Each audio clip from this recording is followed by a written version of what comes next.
Hello everyone, welcome to Internet Learning. Hope you all are doing well. So today we are going to study the topic Antyodaya अन्न योजना.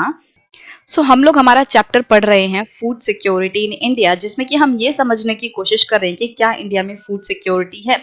तो chapter की शुरुआत में हमने समझा कि फूड सिक्योरिटी क्या होता है, कौन कौन फूड सिक्योर है इंडिया में, कौन कौन फूड इनसिक्योर है इंडिया में, और हमने देखा कि किस तरीके से इंडिया जो है लगभग पिछले 30 सालों में फूड सिक्योर बन चुका है ग्रीन रेवोल्यूशन की वजह से और अलग अलग स्टेप्स की वजह से जो हमारा देश है वो अब फूड सिक्योर बन चुका है.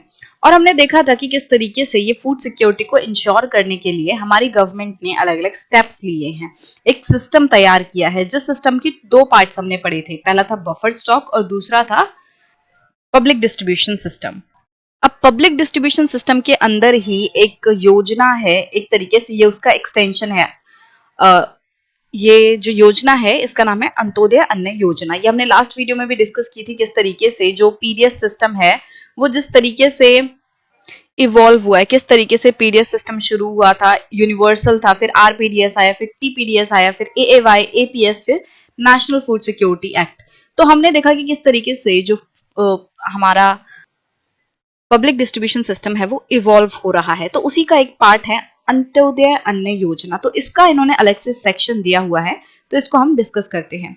AAY वाज लॉन्च इन 2000 दिसंबर. तो ये जो अंत्योदय अन्न योजना है ये दिसंबर महीने में शुरू हुई थी और साल 2000 में ये शुरू हुई थी. Under this scheme, 1 crore of the poorest among the BPL families covered under the targeted public distribution system were identified. तो इस योजना में क्या किया गया, देखो जो टीपीडीएस सिस्टम शुरू हुआ था ना, ये जो टीपीडीएस है इसमें हमने देखा था कि बहुत ही ज्यादा टारगेटेड पब्लिक डिस्ट्रीब्यूशन सिस्टम किया गया.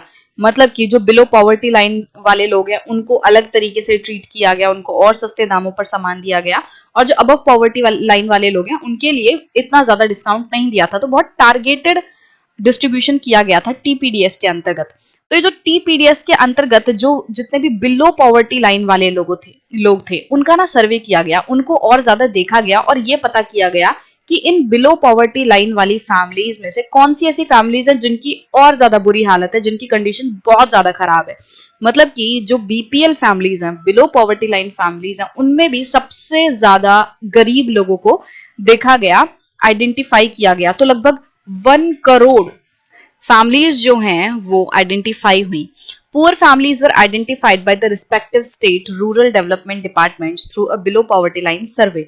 तो इनको कैसे आइडेंटिफाई किया गया, हर एक स्टेट ने अपनी अपनी स्टेट में ये सर्वे किया कि उनके स्टेट में जितने भी बिलो पॉवर्टी लाइन वाले फैमिलीज हैं उनका सर्वे हुआ और उसमें से देखा गया कि उन बिलो पॉवर्टी लाइन वाली फैमिलीज में से भी किन की हालत सबसे खराब है.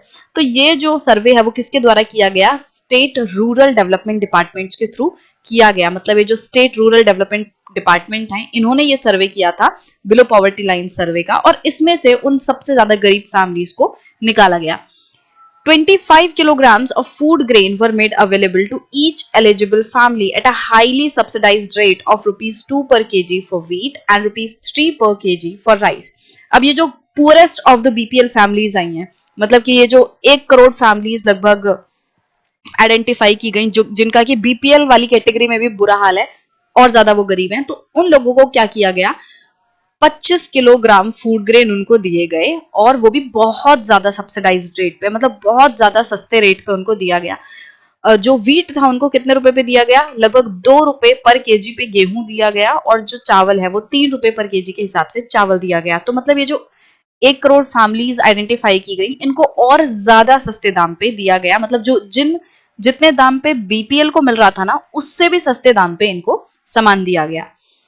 This quantity has been enhanced from 25 to 35 kg with effect from April 2002. तो शुरुआत में क्या किया गया था, 25 kilograms of food grains दिए जा रहे थे, बट उसके बाद 2002 अप्रैल 2002 में क्या किया गया, ये जो क्वांटिटी है इसको रिवाइज किया गया, इसको और ज्यादा बढ़ा दिया. तो 25 से लेकर अब उसे 35 kg कर दिया कि हर एक जो एलिजिबल फैमिली है उसे 25 kg अनाज जो है वो महीना मिलेगा. 25 नहीं, अब बढ़कर कितना हो गया, 35 kg जो अनाज है अब वो मिलेगा बढ़कर. The scheme has been further expanded twice by additional 50 lakh BPL families in June 2003 and in August 2004. अब ये जो स्कीम है इसको और ज्यादा बढ़ा दिया गया, मतलब इस स्कीम में अब और ज्यादा फैमिलीज को इंक्लूड कर दिया गया। तो जून 2003 एंड अगस्त 2004 में और फैमिलीज को मिलाया गया। तो अगर इन दोनों का डेटा हम देखें, जून 2003 एंड अगस्त 2004, इन दोनों टाइम्स में, इन दोनों ईयर्स में जितनी फैमिलीज को ऐड किया गया वो टोटल था लगभग 50 लाख फैमिलीज को ऐड किया गया। तो पहले ही लगभग 1.5 करोड़ 1 करोड़ लोग थे, अब उसमें 50 लाख और फैमिलीज जो है, पहले ही 1.5 करोड़ फैमिलीज थी, अब और 50 लाख फैमिलीज जो हैं जो बिलो पॉवर्टी लाइन है और उनकी हालत और ज्यादा खराब है, तो उनको आइडेंटिफाई करके इस योजना में ऐड कर दिया गया। यहाँ शुरुआत में हमने देखा था कि सबसे पहले जब सर्वे किया गया था तो लगभग 1 करोड़ पुअर फैमिलीज को आइडेंटिफाई करके अंत्योदय अन्न योजना में इंक्लूड किया गया था। बट फिर 2003 एंड 2004 में 50 लाख और फैमिलीज को ऐड कर दिया गया, और इसके साथ ही ये जो फैमिलीज हैं जो अंत्योदय अन्न योजना के अंडर एलिजिबल हो रही थी वो लगभग 2 करोड़ फैमिलीज हो गई। तो मतलब ये जो स्कीम है वो 2 करोड़ फैमिलीज को केटर कर रही है। अगर लोग, मतलब अगर परिवार ही 2 करोड़ है तो मतलब अगर एक परिवार में लगभग ऑन एन एवरेज 5 लोग भी मिला के चलो तो लगभग 10 करोड़ लोगों को ये जो योजना है वो हेल्प कर रही है। अब यहाँ पे हमने अभी एक शब्द देखा था जो था सब्सिडाइज्ड रेट, कि जो गवर्नमेंट है उसने एएवाई योजना के अंतर्गत जो एलिजिबल फैमिली है उनको सब्सिडाइज्ड रेट पे फूड ग्रेन दिया। तो ये सब्सिडी का मतलब क्या है? Subsidy is a payment that a government makes to a producer to supplement the market price of a commodity. Subsidy का मतलब होता है कि कुछ पेमेंट ना गवर्नमेंट प्रोड्यूसर को करती है ताकि जो मार्केट प्राइस है वो सप्लीमेंट हो पाए। मतलब कि जो प्रोड्यूसर है, फॉर एग्जांपल फार्मर जो है वो प्रोड्यूसर है, वो अनाज प्रोड्यूस कर रहे हैं, तो सब्सिडी का मतलब क्या हो जाएगा कि जब फार्मर्स, मान लो फार्मर्स ने अपना अनाज जो है किसी को बेचा, ठीक है, मान लो ये ए पर्सन था, उसको फार्मर्स ने अनाज बेचा, तो गवर्नमेंट ने क्या बोला फार्मर को कि तुम ना ए पर्सन को कम दाम पे दो। कि मतलब नॉर्मली फार्मर ने क्या प्लान किया था कि जो फार्मर है वो 10 केजी 10 रुपए पर केजी चार्ज करेगा, कि वो ए से 10 रुपए पर केजी के हिसाब से सामान लेने वाला है।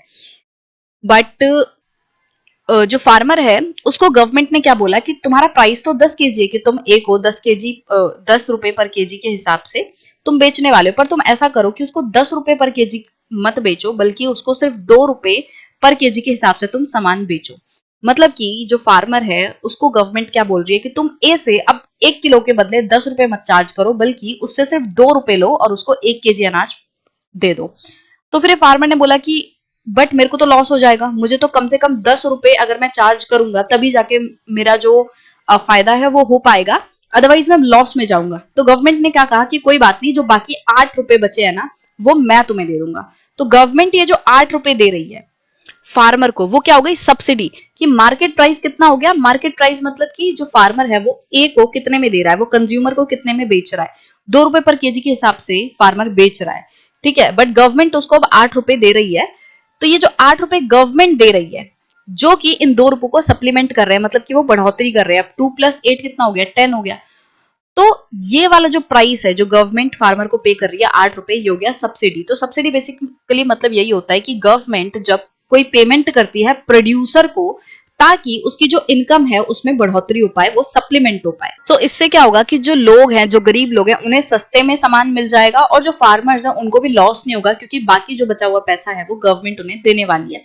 So subsidies can keep consumer prices low while maintaining a higher income for domestic producers. तो सब्सिडीज क्या करती हैं? वो कंज्यूमर प्राइस को तो लो रखती हैं, जो जिस प्राइस पे कंज्यूमर खरीदने वाला है, जो गरीब लोग हैं जिस प्राइस पे खरीदने वाले हैं, तो वो प्राइस कम हो गया। तो सब्सिडीज की मदद से क्या होता है कि जो कंज्यूमर प्राइस है वो कम रहता है, और जो प्रोड्यूसर है, जो डोमेस्टिक प्रोड्यूसर है, उसकी इनकम पे भी कोई अफेक्ट नहीं पड़ रहा है, बल्कि उसकी इनकम और ज्यादा बढ़ाने के लिए भी ये काम होता है। कि मान लो जो फार्मर है वो नॉर्मली उसको 10 रुपए पर केजी के हिसाब से दे रहा था एक को, बट गवर्नमेंट ने क्या बोला कि तुम उसको 10 रुपए पर केजी के हिसाब से मत दो, बल्कि 2 रुपए के हिसाब से दो, और मैं तुम्हें बाकी बचे हुए 8 नहीं दूंगा, बल्कि मैं तुम्हें 9 रुपए दूंगा। सो अब अगर फार्मर टोटल करेगा तो फार्मर ने ए से 2 रुपए लिए, और बाकी जो बचे हुए रुपए थे, जो 8 एक्चुअली मिलने थे, उसके बदले गवर्नमेंट ने उसको कितने दिए? फार्मर को 9 रुपए दिए। तो टोटल अब कितना हो गया? फार्मर को 11 रुपए मिल रहे हैं, मतलब 1 रुपए का फार्मर को फायदा हो रहा है, तो उसकी इनकम और ज्यादा बढ़ गई। तो इस तरीके से इनकम को बढ़ाने के लिए भी सब्सिडी देती है गवर्नमेंट। जो हमारे डोमेस्टिक प्रोड्यूसर है, डोमेस्टिक प्रोड्यूसर्स मतलब हमारे देश में जो लोग प्रोड्यूस कर रहे हैं, हमारे देश के जो प्रोड्यूसर्स हैं, उनकी इनकम को बढ़ाने के लिए भी गवर्नमेंट सब्सिडी देती है।